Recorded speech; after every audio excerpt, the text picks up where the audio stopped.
Salut à tous, donc je vous reviens pour la troisième vidéo de la journée. Je suis désolée parce qu'il faut que je fasse un maximum de vidéos quand je le peux. Et puis là, surtout, c'est une vidéo qu'il fallait que je fasse parce qu'on vous l'avait dit donc avec Wendy quand on a fait notre foire aux questions. La première question était intéressante mais elle méritait une réponse un peu plus approfondie et on n'avait pas le temps de le faire. Du coup, on s'est dit que chacune de notre côté, on allait tenter d'y répondre en vidéo comme on pouvait le faire au mieux. Donc voilà, la question c'était comment s'assumer quand on est ronde dans une société en fait où on nous demande en fait sans arrêt d'être mince. Et honnêtement, cette question elle est tellement vaste que c'est difficile d'y répondre. Mais je crois que c'est important quand même de le faire parce que c'est quelque chose qu'on nous demande quasiment tous les jours. Enfin, Wendy, je pense qu'elle a cette question. Moi, je l'ai énormément. Et du coup, c'est vrai que c'est un peu... c'est délicat parce que d'un côté, on a envie de répondre, assume-toi comme t'es. Enfin, je sais pas, c'est difficile. Et puis en plus, on n'est pas vraiment professionnel dans le conseil et tout ça. Du coup, c'est pas évident, je trouve, moi, d'y répondre. Mais je vais tenter de vous dire comme je le pense, comme j'ai ça sur le cœur, en fait. Donc voilà. Donc moi, pour vous parler de mon passé, j'ai pas toujours été ronde comme je le suis aujourd'hui. Parce que évidemment, ça fait moi une vingtaine d'années. Non, pas du tout, qu'est-ce que je raconte? Ça fait, on va dire, ça fait 13 ans que je travaille, donc à peu près 13 ans, 13-14 ans, que j'ai commencé à grossir crescendo en fait. Je faisais genre 80 kilos en fait il y a 13-14 ans. Et puis voilà, depuis j'ai pris quand même pas mal de poids pour en arriver à comme je suis aujourd'hui. Seulement, ce qui est vraiment très marrant dans mon histoire, c'est que je me suis jamais sentie aussi bien dans ma peau qu'aujourd'hui par rapport à quand j'étais beaucoup plus mince, beaucoup plus fine et quasiment normale physiquement, hein, si on veut parler de normalité, parce que forcément, il y a de la normalité acceptable par la société, quoi. Du coup, ce que je voulais dire, en fait, c'est que se sentir bien dans sa peau, c'est pas qu'une question de chiffres sur la balance ou de chiffres de taille dans laquelle on rentre dans un magasin de fringues. Parce que ça va bien au-delà de ça. Et il y a des gens qui font du 34 qui sont pas bien dans leur peau, soit parce qu'ils se trouvent trop gros et là ils ont sérieusement un problème, soit parce que justement ils se trouvent trop minces, qu'ils peuvent pas grossir, des choses comme ça. Euh, donc forcément, il y aura toujours des gens, quel que soit votre physique, des gens qui, comme vous, se sentiront mal dans leur peau pour la même raison que vous. Donc on peut se sentir mal dans sa peau parce que on a un nez qui ne nous plaît pas, parce qu'on n'a pas de poitrine ou parce qu'on a une poitrine qui est trop imposante, parce que on a plein de cellulite même si on est mince, ou parce que justement on est grosse et que on n'arrive pas à perdre du poids, ou parce qu'on a grossi récemment. Et il y a mille et une raisons, même autant de raisons qu'il y a de femmes sur Terre pour se sentir mal dans sa peau.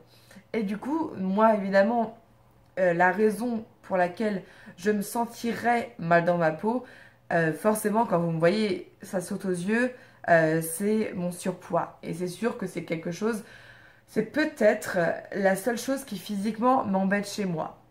Sans dire que je trouve que le reste est parfait, je n'ai pas de problème avec le reste de mon corps, seulement avec mon poids en fait. Je trouve mon corps harmonieux, très bien dessiné. Je trouve que j'ai beaucoup de chance pour ça.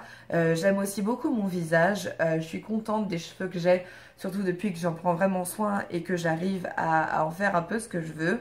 Je suis contente de la façon dont je me maquille et que j'arrive à embellir mon visage. Et je suis contente aussi des fringues que je peux choisir quand j'arrive à en trouver des biens et qui peuvent arranger ma silhouette, mon paraître en fait. Et du coup, je dois dire que vraiment, aujourd'hui, j'ai pas à me plaindre. Je me plais comme je suis. Seulement, ce qui me saoule, c'est que quand je me regarde dans le miroir, quand je me regarde de pied, en fait, j'ai l'impression que j'ai pas le corps qui va avec mon visage. Je me trouve mieux de visage que de corps et ça m'énerve. Donc voilà. Après, je peux pas dire que je suis pas bien dans ma peau parce que c'est pas vrai du tout. Je suis vraiment très bien dans ma peau et je pense que tous les gens qui me côtoient au quotidien le savent. C'est pas une façade quand je vous montre mes tenues du jour, quand je vous montre un maquillage, quand je fais mes photos. J'ai aucunement peur de montrer quel est le corps que j'ai.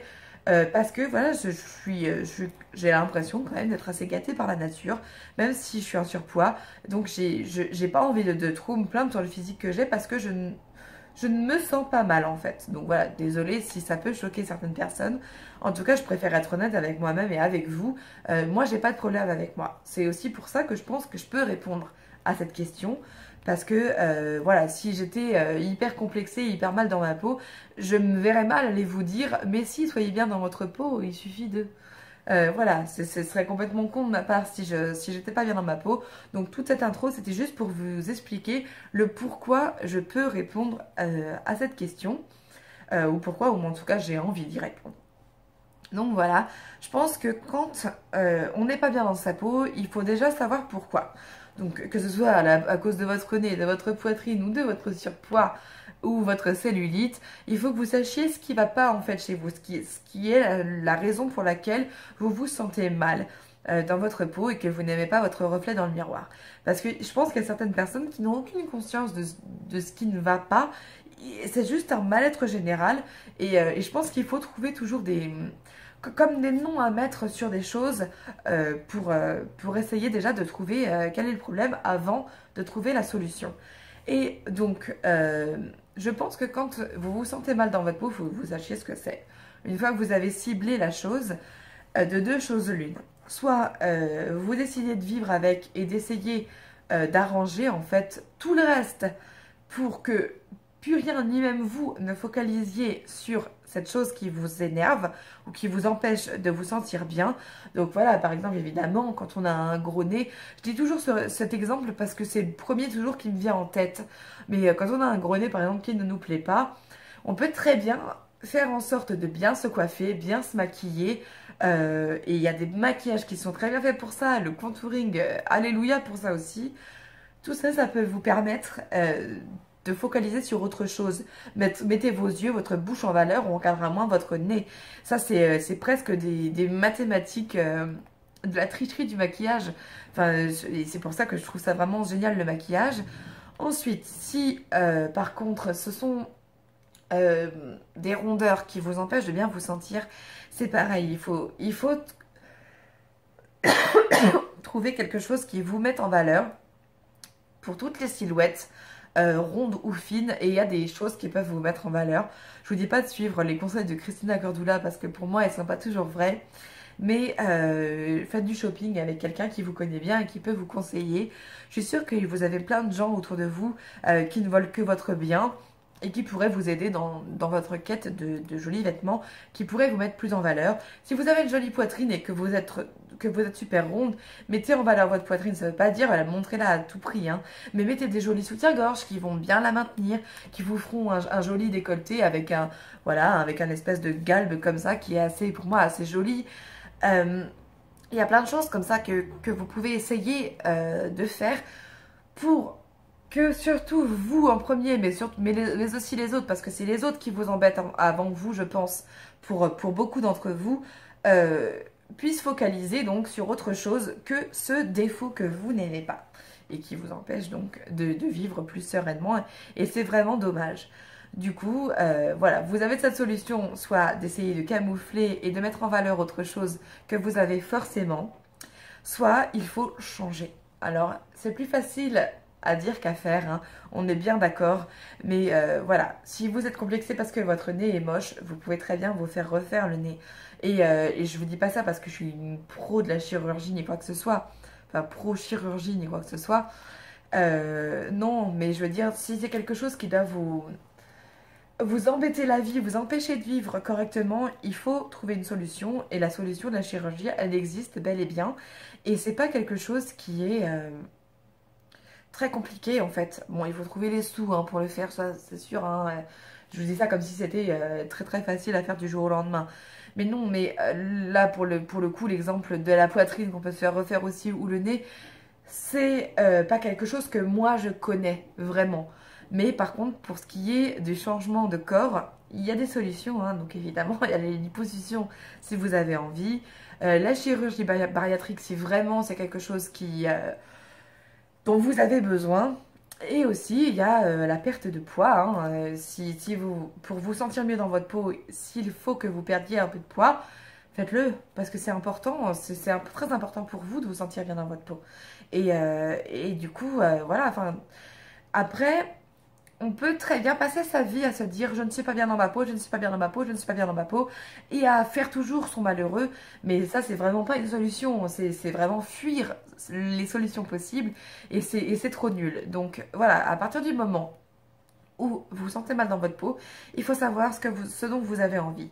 Donc soit vous vivez avec, comme je vous disais, en essayant de trouver tout ce que vous avez de positif à côté du négatif qui vous embête, soit il faut changer tout simplement physiquement et moralement, hein. Alors après, moralement, il faut se trouver des passions, des choses à faire qui vont faire que vous vous épanouir, que vous allez vous épanouir en fait d'une autre façon que par votre physique, même si je suis bien consciente que le physique c'est super important dans la vie, notamment pour soi déjà, mais aussi pour tout le monde qui nous entoure, parce que on est toujours jugé sur notre physique, mais quand on se sent bien à l'intérieur, ça se ressent sur l'extérieur. Et c'est beau de dire ça, mais c'est vrai. Donc il faut que vous appreniez à vous aimer déjà de l'intérieur, à faire des choses que vous aimez, que vous savez faire et qui vous mettent en valeur dans votre vie. Et puis donc, si vous n'y arrivez vraiment pas, il faut essayer de changer physiquement.